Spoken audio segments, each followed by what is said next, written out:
எந்த கலைஞனும் அவளை சிலை வடிப்பான், எந்த புலவனும் அவளை பாட்டில் வைப்பான். அந்த இயற்கையும் அவள் மேல் காதல் கொள்ளும், அவள் நினைவாலே என் காலம் செல்லும்.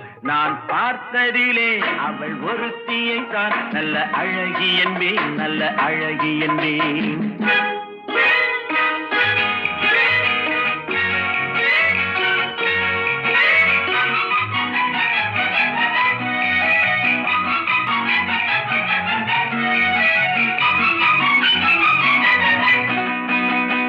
இடையோ இல்லை இருந்தால் முல்லை கொடி போல் மெல்ல வளையும், சின்ன குடை போல் விரியும் இமையும் விழியும் பார்த்தால் ஆசை விளையும். அந்த பூமகள் திருமுகம் மேலே குளிர் புன்னகை வருவதனாலே நிலவோ மலரோ